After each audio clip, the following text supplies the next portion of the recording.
And now it's time for Lefties losing it. And first up, this bloke is pretty convinced that white people coming to the US from South Africa are all racist. All of them.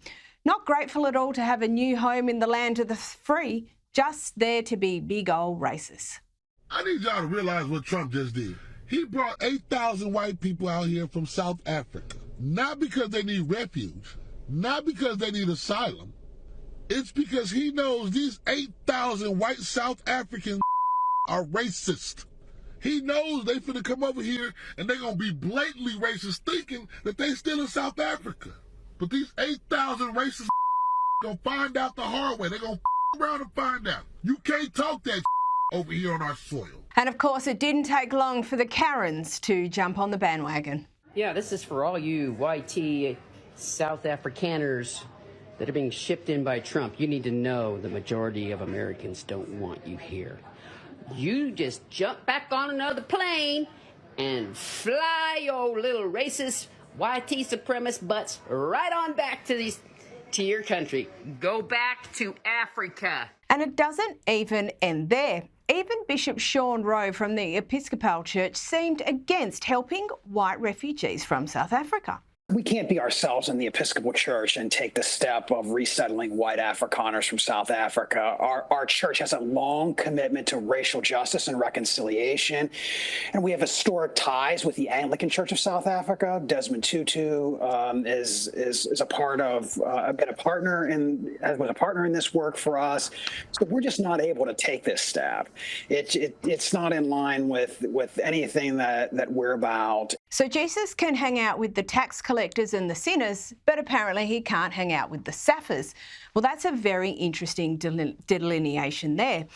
And if there was any question that white people have had a target on their back, just look at this speech by a South African politician from back in 2018. This rhetoric has clearly been around for some time. We'll get 5 white people, 5 to 1 black person. We'll kill 5 white people. We'll kill the children. We'll kill the women. We'll kill anything that we find on our way. They kill one of us, we kill our belly.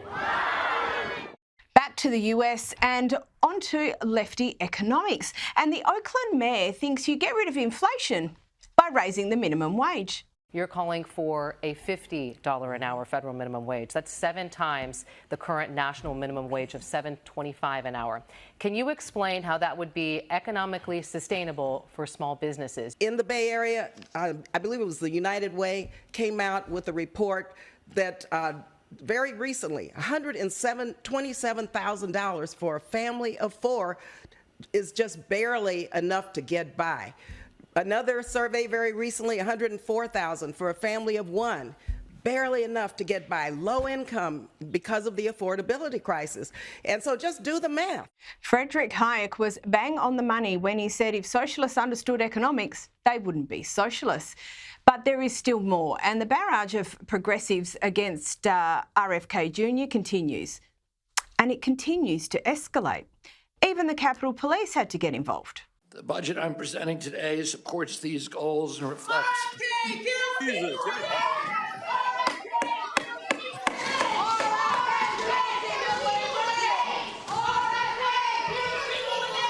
The witness will suspend. The committee will come to order. Capitol Police are asked to remove the individuals from the hearing room. Members of the audience. And among those arrested was Ben & Jerry's co-founder, Ben Cohen. Now, we've seen some pretty revolting carry-on from Ben & Jerry's, but I can't decide if this latest stunt is just an exercise in consistency or, quite frankly, the cherry on the top of that ice cream. Here he is again from another angle. The audience are reminded disruptions will not be permitted while the committee conducts its business. Capitol Police are asked to remove the individuals from the hearing room. And lastly, and of course, this segment would be nothing without progressives indulging their children who identify as another species. The best teacher my daughter has ever had. She lets her be as weird as she is, and she encourages it, and she enjoys it. And that is really meaningful to me and my family. She calls my daughter Ellie Cat because during attendance, my daughter meows instead of saying here. And And she doesn't make her feel bad about it. She just embraces it and she loves it. And that's really cool for me as a parent. And it's really cool for my daughter to feel seen in school. It's no longer just fashionable enough to identify as another gender. We need to keep upping the ante on this escape from reality. I'm done. Joining me now is author and journalist Batia Ungar Sargon. Batia, I want to start with Trump's speech to the Saudi-US Investment Forum this week. Here it is. As President of the United States, my preference will always be for peace and partnership whenever those outcomes can be achieved. Always. It's always going to be that way. Only a fool would think otherwise. And in a post on X, you said it was probably the most momentous foreign policy address of your lifetime. Why is that? Thank you so much for having me. Yes, as I wrote about in my Free Press column, what the president did throughout his hour-long speech was effectively repudiate both the sort of neocon warmongering of Republican administrations past, but also the kind of appeasement and attempts to find common ground and insist that everybody has the same values of Democratic administrations of the past. So he took on both, the Bush model and the Obama-Biden model and said, we're not going to do either of those things. We're going to respect the sovereignty of our allies, and we're going to respect the sovereignty of our own people, and we're going to prioritize the dignity of working class Americans by looking for partners who bring something to the table, who are able to fight their own fights and come together and put aside warring factionalism in order to pursue peace through strength and through partnership, through commerce, through the great economic boon that the president was able to generate through the Abraham Accords. So this is really a new moment in American foreign policy. They're putting aside the nation building and the failed forever wars that we've been having in this country for the last decades. Donald Trump is fundamentally anti-war. He hates war. He thinks it's unbelievably wasteful. And what he's offering both to the American people and to the globe is partnership through strength, through deals, through success, and through bringing massive amounts of investment back home to the U.S. It's really a golden age in America, and he is inviting our allies to join us if they are willing to put down their guns and their swords and pursue peace over war. And you mentioned the Abraham Accords. Look, he's urged Syrian and Saudi leaders to sign the Abraham Accords recognising Israel. How big a deal is that? It's a really big deal. And the way that he phrased it in his speech was really beautiful. He said he personally would be very honored if the Saudis would join the Abraham Accords and sign normalization with Israel on their own time. He was very clear to say that's not going to happen right now. Obviously, the situation in Gaza is too volatile.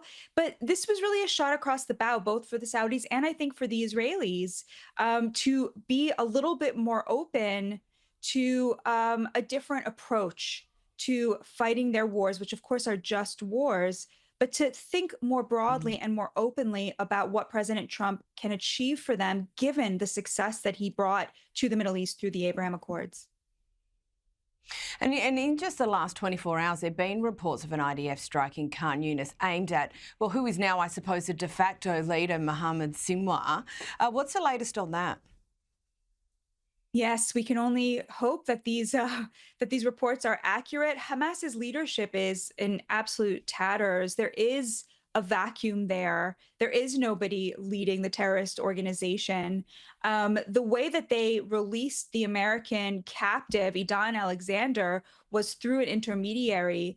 And so it's really an opportune moment for somebody like the Saudis or the Qataris to say, you know what, in recognition of what President Trump is offering us, we're going to step into that leadership role and really pursue peace on behalf of the forgotten Palestinian people who have been living, of course, as Hamas's hostages for over 15 years.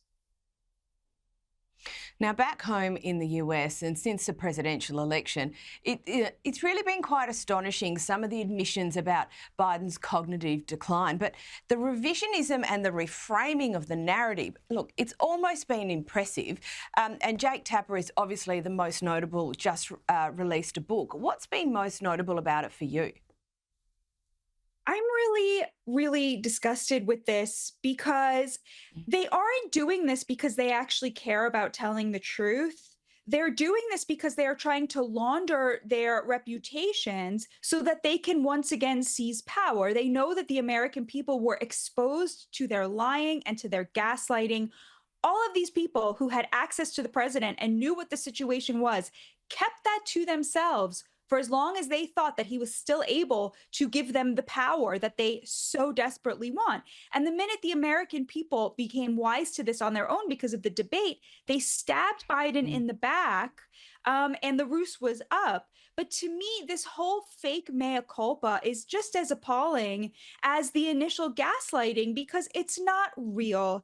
It's not about anything except their limitless desire for more and more power. And the worst part about it is that the Democrats don't even know what they want to do with that power. They have no agenda. If you ask them, okay, you want to win, why? What would you do if you won? They literally have no answer.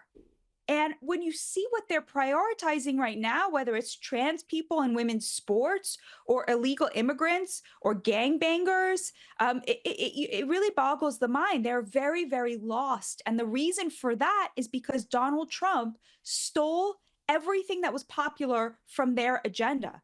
They abandoned the working class, they abandoned labor to cater to far left radical economic elites. And that's who their base is now, the top 10%. Unfortunately, can't win an election with 10% of the electorate. No, you absolutely can't. And it's been so self-serving, obviously, as you said, laundering their reputations. But there's been plenty of people saying plenty about this for a very long time. And it's occasionally nice to be right about these things. Now, on to the economy. And obviously, you've had a period of high inflation in the US. We've had it here in Australia. It's been global. But recent data is showing that inflation in the US is now coming in below expectation. And even the left-leaning CNN had to admit it. There is new data that just landed from the Labor Department showing inflation year over year actually slowed to the lowest annual inflation rate since February of 2021. Batia, what's the cause of this and what does this tell us about the current US economy? It's so amazing because every economist predicted we were going to go into a recession, and every economist predicted that the tariffs were going to be inflationary. And of course, this was all nonsense. They've been just as wrong about this as they were about NAFTA and as they were about mass immigration, which they always tell us raises the GDP. They're wrong about everything when it comes to the daily lives of average Americans. And Trump has been right again and again and again and again. And it is so amazing to see that the economy is just so nimble as to absorb the very important shock of the tariffs. A 10% tariff is now the new normal for the United States. Donald Trump is raising billions of dollars in revenue to pay off our debt, which is extraordinary news and long overdue. And inflation has gone down. So everything they predicted would happen out of hatred of Donald Trump simply did not appear. And yet they cannot give him an ounce of credit for this. All they do is move on to the next thing that they try to turn into a scandal. The untold story here is the way that American business is actually absorbing some of the costs of inflation out of a newfound patriotism that I believe is very much generated out of their respect for Donald Trump and for the economy that he's trying to build. So you see people like GM promising that any cost due to the tariffs, they will take out of their corporate profits rather than passing on to the consumer. There are other companies that are doing that. And boy, are those companies going to be rewarded by the American consumer. Yeah, absolutely. And those pesky egg prices, look at them come down despite what everyone had to say about them. Now, moving on to immigration, and that there does continue to be a hot button issue in the US, including in relation to foreign gang members. So much so that Trump's announced a first ever self-deportation program. I signed an executive order to launch the first ever self-deportation program for illegal aliens. We are making it as easy as possible for illegal aliens to leave America. Any illegal alien can simply show up at an airport and receive a free flight out of our country. Batia, that sounds almost quite sensible. What's the feeling over there? And it's been interesting, some of the rub, some of the friction in relation to Americans defending illegal immigrants and criminals from deportation. This is not my favorite thing, only because I feel like it's a little bit rewarding bad behavior. If it works, I will totally support it. But honestly, I'm not sure people are going to self-deport. I think they are going to have to do a little bit more work going and getting these people. We know where a lot of them are living because they're living in hotels that are being paid for by taxpayers. I think if they cut them from a lot of the benefits roles, a lot of people would then consider self-deporting at that point. But that's going to take Congress. And, Congress right now is mired in this reconciliation bill. So we'll see what happens with that. Now, as a corollary to all that, there is objection within the US to the US offering asylum to white South Africans. Why and where does that come from? I have to say this was not my favorite thing. Of all the people who are desperately in need of asylum, they wouldn't have been at the top of my, to me, this seems a little bit like reverse identity politics in a way. There's somebody in the administration, perhaps Elon Musk, for whom this was an important issue. He, of course, is from South Africa. But it did seem to me in a way to be a bit of a troll of the left. I don't know why we're bringing in more people when the whole point is, we're trying to deport people who are here illegally. But this is something that I think obviously was important to somebody, and they got what they were looking for. And immigration, I suppose, it's still causing some problems for the Democrats, and including the California Governor, Gavin Newsome, flip-flopping on a policy in relation to illegal immigrants receiving taxpayer-funded health. You'd think the answer here would be pretty common sense, but like you said, taxpayers are paying for them to stay in hotels. But this is still a complicated issue for the Democrats, isn't it, even though they're not in government? The fact that Gavin Newsome is out there saying he's ready to take the fall and be the first to flip-flop, he's going to be the first of many. The Democrats have no future if they can't get behind where the American people are at on immigration. And so seeing somebody like Gavin Newsome, who's sort of on the fence about whether he's going to run in 2028 or not, somebody who's positioned very well to make these big pronouncements because, he may not run, he may not. This is a sign that the wind is changing and that people are getting the message in the Democratic Party that they have to really do a bit of a 180 on immigration if they ever want to be competitive again. I think that's an excellent observation. And lastly, while President Donald Trump is out trying to strike trade deals and bring peace to the Middle East, a lone House Democrat from Michigan's trying to impeach the president. Now, Shri Thanedar recently moved to force a chamber-wide vote on his impeachment resolution against President Donald Trump. He ended up backing down, Batia, but what's the point of this, honestly? This man is a joke and an embarrassment to his party. And I think even a lot of Democrats realized that. And so they shut it down very quickly. I think they realized that they need to get their act together. And I was glad to see them not have any tolerance for this. Yeah, excellent. Thank you. Thank you so much for your observations. Batia Ungar Sargon, thank you for joining the show. Thank you for having me. Thank you so much.